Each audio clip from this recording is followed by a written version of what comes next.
नमस्कार मित्रांनो, माझं नाव ऋषिकेश आणि तुम्ही पाहताय इजी न्यूज. मित्रांनो, एक सवाल आहे.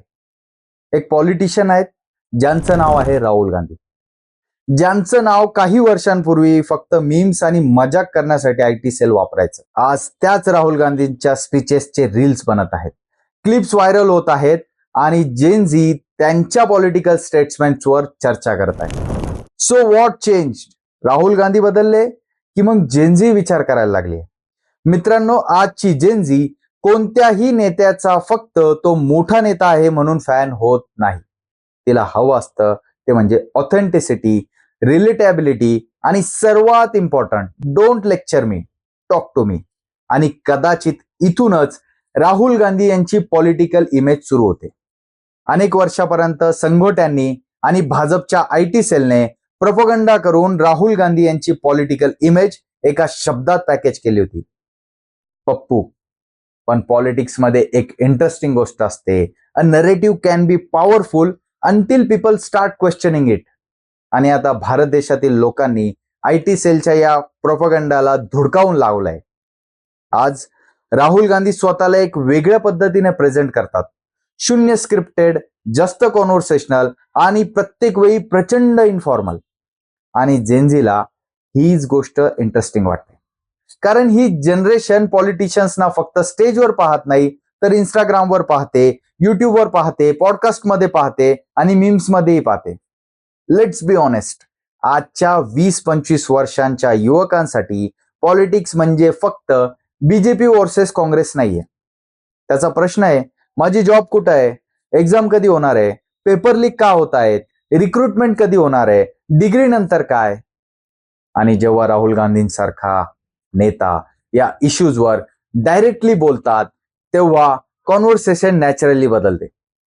राहुल गांधी यांनी प्रत्येक वेळी पेपर लीक्स आणि स्टुडंट्सच्या इश्यूजवर अग्रेसिव्हली आवाज उठवलाय आणि कदाचित हाच त्यांचा जेनझी कनेक्शनचा सर्वात इम्पॉर्टंट भाग आहे. मित्रांनो, जेनझीजला परफेक्शन पेक्षा ऑथेंटिसिटी जास्त आवडते. पॉलिटिशियन्स एखादी मिस्टेक करतो, जोक करतो, ऑकवर्ड होतो, हे स्वाभाविक आहे. ही पिढी त्याचा भाऊ करत नाही. उलट माणसामध्ये असलेला खरेपणा त्यांना जास्त वावतो. म्हणूनच कदाचित राहुल गांधी यांच्यामध्ये असलेला खरेपणा या पिढीला डिरेक्ट अपील करतोय. आता आपण हे समजून घेऊयात की आजच्या पॉलिटिक्समध्ये सर्वात मोठं बॅटलफील्ड आता टेलिव्हिजन म्हणजेच टीव्ही उरलेला नाहीये. कारण एक 30 सेकंड्सची क्लिप कधी कधी 30 मिनिट्सच्या स्पीच पेक्षा जास्त पॉवरफुल ठरू शकते. आणि राहुल गांधी जे सोशल मीडियावर ट्रेंड करतात, कारण गोदी मीडिया त्यांना जागा देत नाही, परंतु सोशल मीडिया आज हे जे काही बॅटलफील्ड झालंय त्याच्यामध्ये राहुल गांधी आपल्याला सरस दिसतात. मित्रांनो, आता राहुल गांधींची ही जी प्रतिमा आहे आणि ही जी लोकप्रियता वाढत चालली आहे, याच्यामध्ये आणखी एक महत्वाची गोष्ट आहे, ती म्हणजे भारत जोडो यात्रा.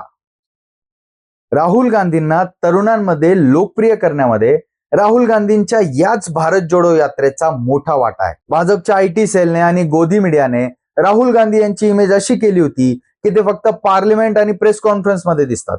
पण भारत जोडोच्या माध्यमातून राहुल गांधी रस्त्यावर दिसू लागले, लोकांमध्ये, स्टुडंट सोबत, वर्कर्स सोबत, फार्मर्स सोबत, आणि कॅमेरा समोर एक वेगळे राहुल गांधी दिसू लागले. पॉलिटिक्समध्ये इमेज फक्त शब्दांमधून तयार होत नाही, व्हिज्युअल मॅटर्स. आणि जेन झी हेवीली व्हिज्युअल कन्झ्युम करते, त्यामुळे राहुल गांधींचा त्यांच्याशी कनेक्ट वाढलाय. आता या सगळ्यांमध्ये सर्वात इंटरेस्टिंग पार्ट म्हणजे मीम्स. हो, मीम्स. ज्या मीम कल्चरने राहुल गांधींना एवढ्या वर्षापर्यंत ट्रोल केलं, आयटी सेलने, बीजेपी आयटी सेल आणि गोदी मीडियाने, आज त्याच कल्चरने त्यांना जेनझीच्या डिजिटल वोकॅब्युलरीचा एक भाग बनवलाय. कारण इंटरनेटवर एक गोल्डन रूल आहे, if people are talking about you, you are already in the conversation. आणि राहुल गांधी हे नेहमीच देशातील लोकांच्या चर्चेचा विषय होते. आज राहुल गांधी यांचे सपोर्टर्स सुद्धा मीम बनवतात, क्रिटिक्स सुद्धा मीम बनवतात. सपोर्टर्स त्यांच्या क्लिप्स एडिट करतात, अपोनंट्स त्यांच्या क्लिप्स एडिट करतात, पण result, Rahul Gandhi remains part of the conversation. आणि जेनझीचं विश्व हे पूर्णपणे वेगळं आहे. कुणी राहुल गांधींना सिग्मा म्हणतं, तर कुणी त्यांना बॅटमॅन म्हणताय, कारण राहुल गांधींमध्ये जेनझीज आपला हिरो शोधण्याचा प्रयत्न करत आहे. मित्रांनो, 2024 मध्ये राहुल गांधींनी एक छोटासा नारा दिला होता, डरो मत. तेव्हा कदाचित हा फक्त एक पॉलिटिकल स्लोगन वाटला असेल, पण आज 2 वर्षांनी आपण आपल्या आजूबाजूला पाहिलं तर एक वेगळीच गोष्ट दिसते. देशभरातला विद्यार्थी म्हणतोय की डरेंगे नाही, पेपर फुटी झाली आवाज उठू, भरती रखडली आवाज उठू, अन्याय झाला आवाज उठू, हक्कांवर गदा आली रस्त्यावर उतरू. आता हे डरो मत नेमकं काय आहे ते समजावून घेऊयात. 2024च्या भारत जोडो न्याय यात्रेमध्ये राहुल गांधींनी अधिकृतपणे सहोमत डरो मत हा संदेश पुढे केला. अर्थात अन्याय सहन करू नका, घाबरू नका. पण राहुल गांधींसाठी डरो मत हा फक्त एक स्लोगन नव्हता, त्याचा अर्थ होता की भीतीमुळे गप्प बसू नका, प्रश्न विचारा, अन्यायाविरुद्ध उभे राहा आणि आपल्या हक्कांसाठी लढा. आणि हीच लँग्वेज आजच्या जेनझीला नॅचरली रिलेटेबल वाटते, कारण जेनझीजचे प्रॉब्लेम वेगळे आहेत. आजचा विद्यार्थी फक्त आयडियोलॉजीवर पॉलिटिक्स करत नाही, त्याचा प्रश्न प्रॅक्टिकल आहे. माझी एक्झाम वेळेवर होणार आहे का? पेपर लीक होणार नाही ना? डिग्री नंतर जॉब मिळणार का? गव्हर्नमेंट रिक्रुटमेंट कधी होणार? माझ्या हक्कांचं काय? म्हणून राहुल गांधींसारखा नेता जेव्हा म्हणतो की तुमच्या हक्कांसाठी लढा, तेव्हा जेनझीजला ते पॉलिटिकल भाषण वाटत नाहीत, ते पर्सनल वाटतं. आणि राहुल गांधी त्यांना डिरेक्ट अपील होतात. मित्रांनो, आज दिल्लीपासून महाराष्ट्रापर्यंत विद्यार्थी परीक्षा, भरती, शिक्षण, बेरोजगारी आणि आपल्या हक्कांच्या प्रश्नांवर आवाज उठवत आहेत. ही मुलं प्रत्येक वेळी कोणत्या तरी राजकीय पक्षाची भाषा बोलत आहेत असं नाही, पण एक पॅटर्न येथे नक्की दिसतो की गप्प बसायचं नाही. आणि इथेच राहुल गांधींचा डरो मत हा स्लोगन एका व्यक्तीच्या भाषणातून बाहेर येऊन एका माइंडसेटमध्ये बदलतोय. राहुल गांधींनी 2024 साली दिलेला डरो मतचा नारा 2026 मध्ये झिरपत झिरपत जेनझीजचं पॉलिटिक्स बनतंय. मित्रांनो, आता यानंतर आणखी एक महत्वाची गोष्ट, ती म्हणजे राहुल गांधींची मोहब्बतची दुकान. मित्रांनो, राहुल गांधींनी मोहब्बत की दुकान ही संकल्पना भारत जोडो यात्रा दरम्यान मांडली होती. नफरत के बाजार में मोहब्बत की दुकान खोल रहा हूं. भाजप आणि संघाने पूर्ण देशभर विष पेरण्याचं काम अनेक वर्षांपासून सुरू केलंय. जाती जातींमध्ये, धर्माधर्मांमध्ये द्वेष पसरवण्याचा अजेंडा घेऊन संघ आणि त्यांचे स्वयंसेवक रात्रंदिवस काम करत आहेत. आणि त्यांच्या या द्वेषाच्या अजेंड्याला राहुल गांधींनी 2022-23 मध्ये एका नाऱ्याने उत्तर दिलं, ते म्हणजे मोहब्बत की दुकान. राहुल गांधींनी सांगितलं की नफरत के बाजार में मोहब्बत की दुकान खोलने आया हूं, आणि त्यांनी ती खोलली सुद्धा. पण जेनझीजने तिचं स्केलअप केलंय. आज ती दुकान राहिलेली नाहीये, ती मोहब्बत का मॉल झाली आहे. कारण जेनझीजची मोहब्बत ती दुकान 2 लोकांमधली नाहीये. ही मोहब्बत आहे दुसऱ्याच्या धर्माचा आदर करण्याची, दुसऱ्याच्या जातीविरुद्ध द्वेष न करण्याची, वेगळं मत असेल तरी समोरच्याला शत्रू न मानण्याची आणि हेटच्या पॉलिटिक्सला नको रे बाबा म्हणायची. राहुल गांधी म्हणाले, नफरत के बाजार में मोहब्बत की दुकान. आणि जेनझी म्हणताय, भाऊ तुमच्या दुकानाचं आम्ही आता मॉल सुरू करतोय. कदाचित म्हणूनच राहुल गांधींच्या पॉलिटिकल कम्युनिकेशन मध्ये एक इंटरेस्टिंग शिफ्ट दिसतोय. डरो मत, मोहब्बत की दुकान ही फक्त स्लोगन्स राहिली नाहीयेत. जेनझीज ना त्यांना आपल्या भाषेत ट्रान्सलेट करताय. Don't be scared, speak up, be kind, don't hate, let people be themselves. आणि कदाचित यालाच पॉलिटिकल कम्युनिकेशनचा खरा इम्पॅक्ट म्हणता येईल. राहुल गांधी सारख्या नेत्याने स्लोगन दिला, एका पिढीने त्याला कल्चर मध्ये कन्व्हर्ट केलं.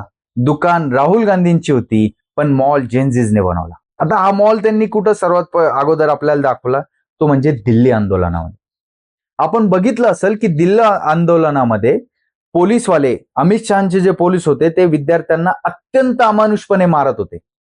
पॅलेट गन्स, अश्रुधूर, पाटणामध्ये तर AK-47 सुद्धा घेऊन विद्यार्थ्यांवर हल्ला झाला. अनेक सिव्हिल ड्रेसेसमध्ये संघाचे ABVPचे कार्यकर्ते हे पोलीस म्हणून विद्यार्थ्यांना अत्यंत बेदम पद्धतीने मारत होते. परंतु तरीही विद्यार्थी घाबरले नाही.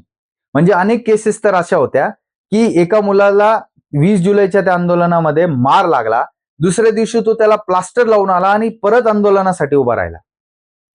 इथे आपल्याला राहुल गांधींचा हा डरोमत नारा दिसतो. त्याच्यानंतर मोहब्बत की दुकान.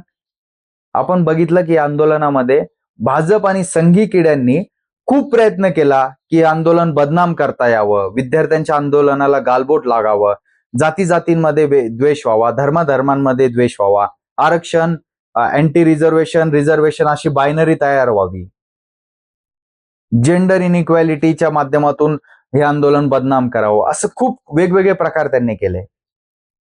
परंतु तरीही देशभरातून आलेले हे सगळे विद्यार्थी, जे वेगवेगळ्या जातीचे, धर्माचे, वेगवेगळ्या भाषेचे, वेगवेगळे कल्चर पाळणारे ही मुलं त्या मोहब्बतच्या दुकानचं, मोहब्बतचा मॉल करत होते.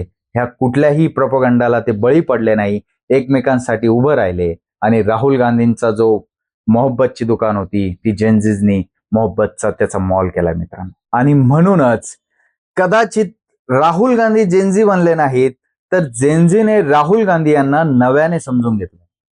ज्याला एकेकाळी पप्पू म्हणून IT सेल आणि संघोट्यांनी ट्रोल केलं, आज तोच political कॉन्व्हर्सेशनचा main character बनतोय.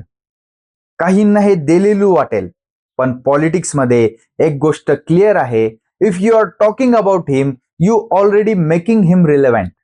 And Rahul Gandhi's Gen Z's era, it's not giving Pappu anymore, it's giving main character, it's giving relevance, it's giving slay. आणि शेवटी डरो मत, क्वेश्चन करो, स्पीकअप. कारण जेनझी आता फक्त स्क्रोल करत नाही, जेनझी सवाल करतोय, जेनझी आवाज उठवतोय आणि जेनझीज बदल घडवतोय. आजचा हा व्हिडिओ आवडला असेल तर इजी न्यूजला सबस्क्राईब करा, लाईक करा, शेअर करा, कमेंट्स करा आणि जे हाईपचं बटन आहे त्या हाईपचं बटन क्लिक करा आणि हा व्हिडिओ जास्तीत जास्त लोकांपर्यंत पोहोचवा. आणि ही जी मोहब्बतचा जो मॉल तयार झाला आहे, त्या मोहब्बतच्या मॉलला आपण पूर्ण देशभर याच्या वेगवेगळ्या ब्रँचेस उघडू आणि देशभर प्रेम पसरवू. धन्यवाद. जय हिंद, जय महाराष्ट्र.